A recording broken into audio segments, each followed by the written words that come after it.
That worked great. Hello, I am Tom Jones. I'm a researcher at the University of Aberdeen. I work on internet transport. I currently work on an EU project which is trying to build a new socket API to replace the one we have that offers features and deployability and failover and automation. It's really cool. But before that, I'm going to talk about putting boxes on hills. So I started working at the University of Aberdeen in 2014. I was hired into the electronics research group where we do cool stuff with satellites. And at that point, we had gotten involved with the craziest UK funding idea you'll ever hear of. It was an interdisciplinary hub called .rural. The hub was made up of social scientists, ecologists, biologists, transport people, and by transport people I mean like cars and buses, not interesting transport, and social scientists. If you ever want crazy ideas, work with a social scientist. It's unreal. And as part of .rural, we did really strange things. So here we have a picture of the internals of a camera trap we built. The project was driven by some sightings on the Cairngorm mountain range in Scotland. There are sightings every year in a month of this really rare bird that people have been trying to track down forever. And they wanted to try and get some idea of what its mating habits were and how often it visited sites. And they looked at using commercial camera traps, but because we had all this funding, we decided to build something a bit more complicated. So I think this is one of the very early prototypes where we used microcontrollers and 6-LoWPAN. Later on, we replaced all this with a Raspberry Pi, an Arduino, cameras, activation stuff, and then we connected it all to a Hughes satellite modem, and we had a satellite link that it hung off. And what we did with this is we took it up the biggest mountain range in Scotland. And this comes with its own problems. This mountain range is covered in deer, not reindeer, but there are reindeer actually, but normal deer that run wild across here. The deer use any rocks or stones they come across to rut against so they can remove their antlers. So anything hard on ground level was going to be attacked repeatedly by angry deer.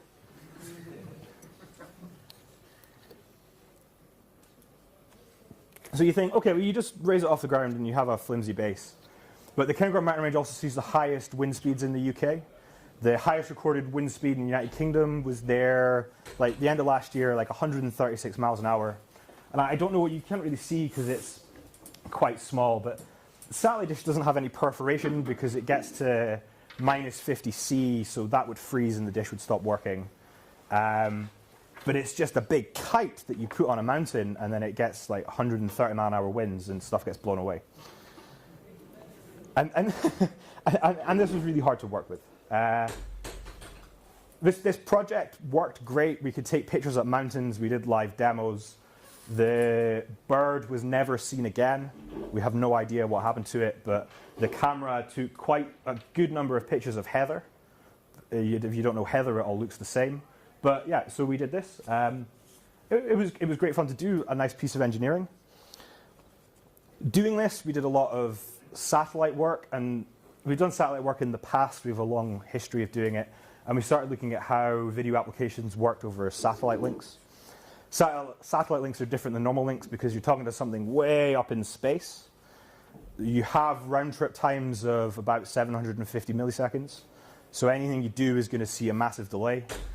And the software that's being written for the internet just isn't prepared for this. There are bugs in Firefox where you can't use a satellite link that we fixed, but just having a strange set of links gives you strange circumstances. Along with satellite work, we do a lot of TCP congestion control stuff, and this is where I start to get involved. And a normal TCP connection has these states that are all time-based. We go through slow start, we end up in a steady state, and any loss we see is going to cause a big problem to our time. Slow start is an exponential growth phase for, I have a picture somewhere. slow start is an exponential growth phase. On a satellite link, it's being driven by AX on an RTT. So when you have a loss down and you have to slow start again up to the slow start threshold, you spend a lot of time.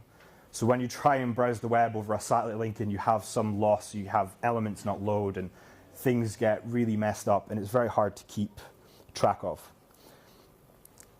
And at this time, people decide to do TCP video over HTTP. So instead of using live protocols that can adapt to loss, Netflix and everyone decided that we would use TCP over HTTP because it always works, it gets through firewalls, NATs aren't a problem, this would be really great. But as the research community saw very quickly, the HTTP video is very awkward. There's a paper title that I'll never forget, Confused, Timid, and Unstable, about the congestion response for YouTube and Netflix. As soon as they see loss in the network, they go, oh, no, we'll slow down. This doesn't work it.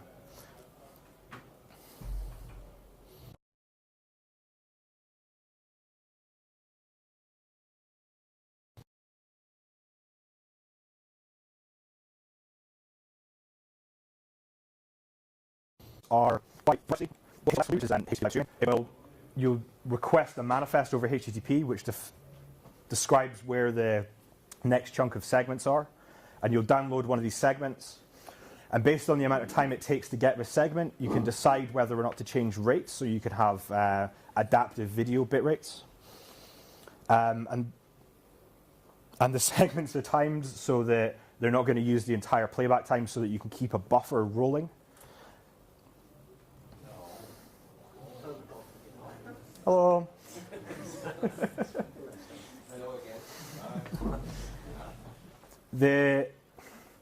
This leads to very bursty traffic. And when we look at this HTTP traffic over satellite links, we want to take as much as we can in a chunk. So we end up with long periods where our TCP connection isn't doing anything. And TCP is defined to close down there because we have a congestion window that, so we have a congestion window that describes this, but the congestion window is just a guess over a guess about the capability of the network. When we enter a period where we're not sending, this guess gets worse and worse. So we did work on something called NewCWV. NewCWV is an adaptation for rate-limited traffic. Rate-limited traffic is when the application is trying to send less than the network can provide. And NewCWV enhances something called congestion window validation, which is an older RFC. And we provide a new method for guessing how much is in the pipe. I got involved in this in 2014. The crazy social scientist we had on the project went to India instead of working. And I was a bit of a loss of what to do. We had PhD students, and one of my colleagues, Rafal Oseki, had been working on this, and he had an implementation in NS2. We'd done simulation in the lab. We had an implementation for Linux. There's an issue in UCWV that both Linux and FreeBSD have pluggable congestion control, but UCWV needs to do this estimation outside of the congestion control mechanisms, so that we've not implemented something that is only applicable for new Reno or Cubic, so that we can do it below the pluggable layer. Of course, nobody wants to mess with the TCP stack like this, so it's very hard to deploy. So I did this implementation in 2014. I pushed it out publicly. I followed the drafts. Right now, the bug tracker says this, but who knows? I don't know what's next. Hiran is doing a lot of work on the TCP stack. There's one problem with this in that NewCWV needs packet pacing to really get a seen benefit, and FreeBSD doesn't have packet pacing in its network stack yet.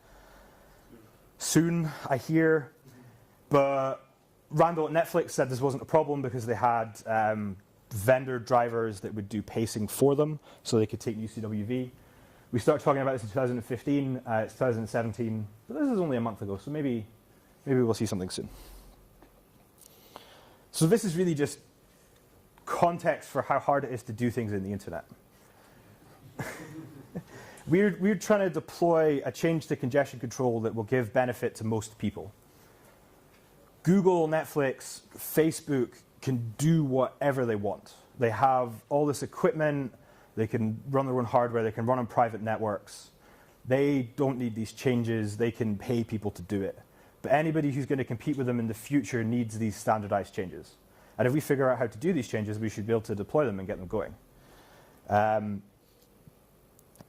But it's so hard to get this to move because the IETF doesn't want to do TCP changes.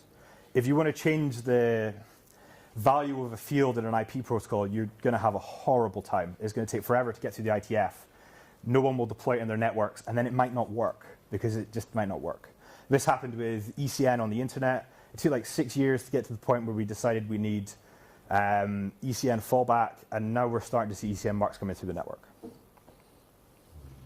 I only have this slide because I think it's hilarious. There's someone on Twitter tweeted this, and if you press really hard, you can get more packets.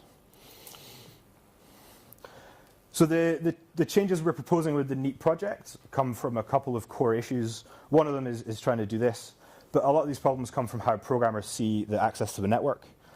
Rather than the reality we have, someone connects to a router and it goes through the cloud and that you get traffic at the other end. And it worked great, and it's all fine. But in real life, there's loads of stuff in the middle that's playing with your traffic that doesn't, it has its own agenda for what it wants to do. We have corporate proxies that want to break down TLS so they can see what you're doing. People injecting ads. Firewalls that, not necessarily misconfigured, but configured in a naive way where we'll allow TCP port 8443, UDP port 53. Nobody uses anything else, right? But that just completely stops any deployment of new protocols. And of course, there's a lot of assumptions about how we get onto the network. In the past, when we designed TCP, it was for a very limited set of network access technologies. And the network technologies were very homogeneous, they were very similar. A 56K dial-up link is going to be similar to somebody else's. I mean, allowing for terrible phone lines is going to be very similar. But mobile technologies like 2G, 3G, 4G, you see wild spikes in latency. You see wild spikes in bandwidth. You see random loss. And the algorithms we have are designed to treat loss as a sign of congestion where we can stop sending. But everyone will know that they've been on their phone and the car moves 4 meters and you get a different model of what the network does because the tree's in the way anymore, and everything works much better. And then on top of this, we have the socket API and it's crap. You're all nodding. It's great. Write some code on Windows. So the socket API has done very well for the last 35 years, longer. Everything in the internet is now changed and it's different, but the access we have is okay. The issue really is that it doesn't offer any way to move away from it, and there's no way to move transport protocols. If you wanted to do something with like this series of calls that you had 2 interfaces and you needed to choose between them, you have to spend a lot of time around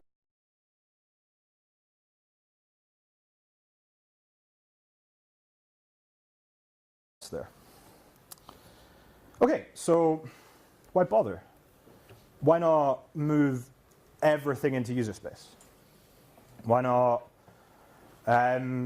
we just do it on top of UDP and we'll push it across the network and it'll all work fine. And this is happening a lot. SCTP, which is developed by Michael Tuxen in FreeBSD, offers a user space implementation that you can run over anything you can get a UDP socket on. And this is what's being rolled out in web browsers right now. So this is a new transport protocol on the internet, and it's running in user space, and it works. And this is what Quick tries to do. So Quick is Quick from Google is a transport protocol that sits under HTTP 2, and it offers nice, reliable streams, and you don't have head-of-line blocking between streams, and has some cool crypto stuff. But it's been developed by Google. We're 3 years since it was announced, and we have 1 implementation. The standards body is moving very slowly. They met last week. It's not really getting anywhere. And we have like Facebook pushed a draft last year about trying to do this generalized for UDP transport so they can build stuff that they don't tell anybody about. But we have the same problem where big players can do this. It's fine. Like, they can, will, and do whatever they want because they have loads of money. But nobody else gets to take advantage of this. And the openness of the internet and the web, it will really suffer if we do this. And there's also TCP over UDP, which is just raw insanity, and you shouldn't do it. So I work on this. It's quite complicated. This is the picture we sent to the EU last year. Yeah. Don't tell them, but we're not going to do any of this. We have a new API for accessing the network. It's event-driven. It's built on top of libuv. If you've used libuv, the networking stuff isn't great. So we have a nice, consistent API for doing that. And we have a system for building and integrating new transport protocols that can run over the internet. So we can run this completely directly over the sockets you have. So we can run this over if you just have a system with TCP and UDP, Neat will run over this and you'll get some benefits, but not all of them. We can run on top of transports in user space, so we can take advantage of the user space SCTP library. And if Quick becomes a real transport protocol that's usable, then we can just plug it into the system because we've built an extensible model for doing this. And we have some things that allow us to apply magic to how we create connections. Over here, we have, just on the far right, we have two information bases that capture stuff about the network. And this is all mediated through a policy manager. Policy manager allows you to direct at a high level what you want from your transport stream. And the biggest thing we've implemented right now is fallback and homing over SCTP and TCP. So you can say at a high level that you want a reliable, ordered stream. And the policy manager can use information we've captured about previous connections, your interfaces, whatever else you might have, SDN orchestrators in the network, and we can do selection to find the best, some values of best, transport protocol that is available and is going to work over IPv4, IPv6, TCP, SCTP. We have this. You do one call, we get all of this for free. Applications are a bit smaller. They look like this. This one has the build-in. And applications work through the API directly into the Neat user module. User module is made of 5 pieces. We have a framework. We have the selection components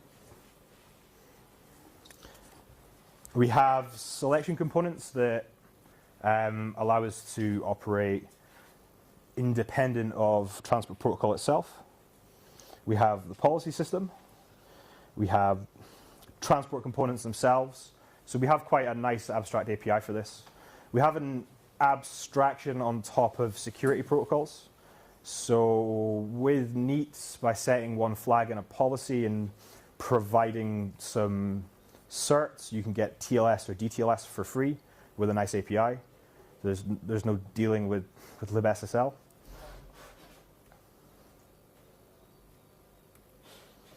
And then we integrate with the network itself.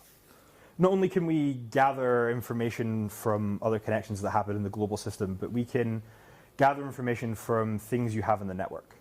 So the characteristic information base that you have at the bottom here is actually just a set of JSON files on disk that describe the highest speed you've got on an interface, the successful selection choices on an interface. But it can be fed in from other places, so we can look up MIBs and we can figure out what TCP congestion control algorithms you have and then provide that for selection from there. Or we can integrate with an SDN controller on your network, and the SDN controller can then say, I can create stuff for you if you need it. Like we can make a new interface for you, and it will work really well. And we have all of this implemented now. We have a demo from one of our partners, EMC, which does flow selection between small flows and big flows by specifying a file size. You say you have a small file and you get the normal 10 megabit link with low latency. You specify a high file size, and you get given a QoS mark that you set, and then you get your traffic directed over a higher latency but higher bandwidth link. And we're showing this to the EU in May. So we have demos for this working. Applications are very simple. So the architecture picture is really big and complicated, but it really boils down to almost nothing at all. Our connection state is metered inside a context. We have one context per thread. We're working on this right now. With this, we can then create flows. We have one single primitive for accessing the network. The application can choose its properties it wants to get for policy. The properties here are as a bit mask, which is what we had maybe a year ago. We now have properties defined as JSON, so you can build more complicated things. Set up some callbacks, and then you do an open. And you do an open, and Neat just handles everything else for you. Drink.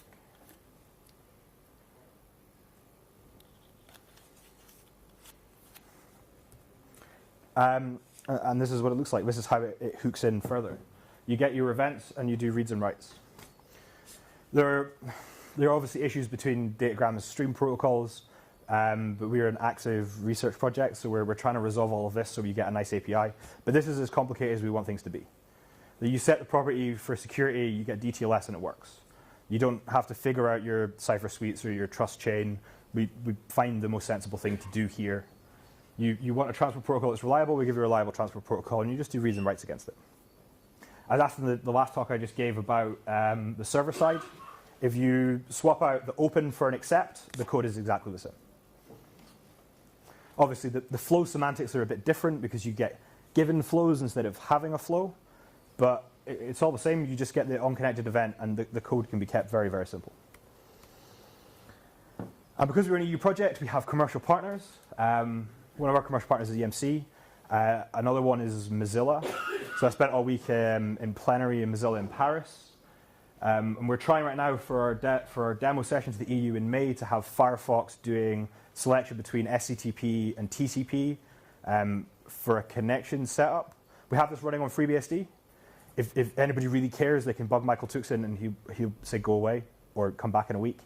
What we get from this is incredible though. SCTP, if you don't know, you can have a look at it, but it offers multi-homing and multipath. So the demo we have is a file download through HTTP. And if you get TCP on your network, you get a normal file download. If you get SCTP on your network and you have multiple interfaces, you get multipath. We do CMT so we can share the connections from the application. You get twice the bandwidth. I think that's awesome. So you have rsync that can use multiple links? Not yet. Soon? Someone's promised it to the EU, so. Yeah, and Linux. And we're developing all of this on top of FreeBSD. So this is the main impetus for the talk is there's nothing FreeBSD specific in any of this. We could do this on any platform. It turns out because the SCTP stack runs on FreeBSD, it's the best place to run it because we have sensible networking and it's all easy and things compile properly. But we do continuous integration on all the platforms we support. If anybody can find a Windows developer, we would love one, but I don't think they'll let them outside. And we have builds right now, build bots that you can find through our GitHub, running on ARM, FreeBSD heads, stable, NetBSD, OS 10, and Ubuntu. I bet you it was Valgrind that failed. Yeah, and we're a new project, so we're very open. All of the research we're doing is open access and being made available as soon as we can. All of the architecture and specifications we have, we're releasing as soon as we have them available. So if you want to read a 60-page document about why and how we'll stick this all together, we have it. Not interesting, though. And all of the development is happening in real time available. We have a public GitHub. We'll take patches from anyone. We really want patches from somebody. If you feel like fixing our documentation, then we're doing great. Required by the EU project? Yeah. 10% external contributors? They want us to show that we have convinced other people to use this, and yeah. So I don't know how you measure this. Yeah, so all the code's online. You can go and have a look. It's really easy to check out. Very few dependencies. There are examples for how to drive everything. If you have some networking problem that you really want to solve with protocols, but you can't trust the network to be reliable, this will work for it. We are a year into development, so things are a bit janky. Later, we're going to do some bindings to Python and maybe Go so that you can access this through saner languages and you can use everything. But it's all there. Yeah, and that's me.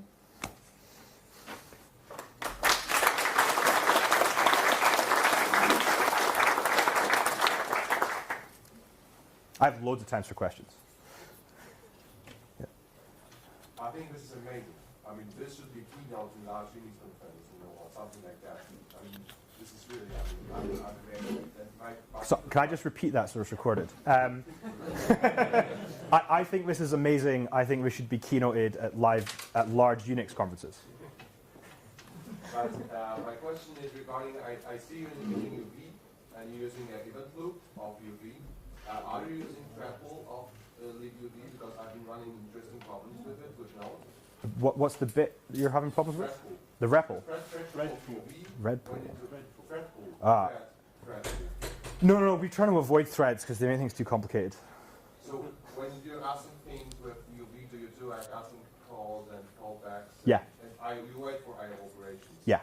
So that's transit Yeah. in UV. So you didn't have problems like only 4 threads and things like that and threads being stuck? Not that I'm aware of. I don't. So the question is if we have issues with thread pools and libuv. I haven't seen any traffic in the issues from this. I think we'll get more issues as people try and do more, but we have Firefox running on this right now. So Firefox is a really big thing, and it's really, really stressed the code we've written. It's showed loads of bugs. It's been great to do. We've found loads of issues. It would be good to know. It would be good to have bigger workloads go through. We did some performance stuff, and we managed to push 6 gigabit through it. So it's okay as a networking library. There's no issue there. How far along are the wrapper libraries for the languages? They haven't been started. If you would like to start it. So the problem right now is we don't have a stable API. So even the example programs we have keep breaking. And you don't want to build on top of that, especially if you've got to deal with different languages. I'm hoping that in the next 6 months we'll have something stable enough that the demos we're building don't keep breaking. And I think the Firefox work we've done is going to force that to happen because Daniel Steinberg, the curl developer, works for Mozilla for us on this. And he's very annoyed every time we change the API. So. Have you done anything about naming and addressing? I think we're going to have to approach this. We spent a lot of time. So the 4 partners we have a tiny Norwegian company called Cellaway. We have EMC, Mozilla, and Cisco. And Cisco are very interested in being able to abstractly deal with names and do stuff like connect to a name rather than a service. At some point, the people from UIO wanted to get rid of port numbers. We talked them down. If you wanted to build something on top of a sane networking library that resolved the networking issue, you could definitely do it. We have a good DNS library integrated, and we have great DNS. But if you had a more abstract system, I think this would be a nice place to hook into. Have you heard about Rena from Boston University, John Day? No. Okay, you should have a look. Okay. And he wrote an awesome book that I can also give you the reference for. Okay, cool. Thank you. Oh. The protocol stack is called Rena, R-I-N-A. I have heard of this, yeah. So the Rena protocol stack. Yeah. Yeah, I was asked this when I gave this talk last year, somewhere else. Yeah, there's tons of work in this space as well. We're not unique in any way. There's like 5 or 6 different projects that at different levels. People will have seen Brian Trammell's post-sockets draft that picked such a better name than we did. Yeah, so there are lots of efforts trying to fix this API because this is now being seen as a stumbling block.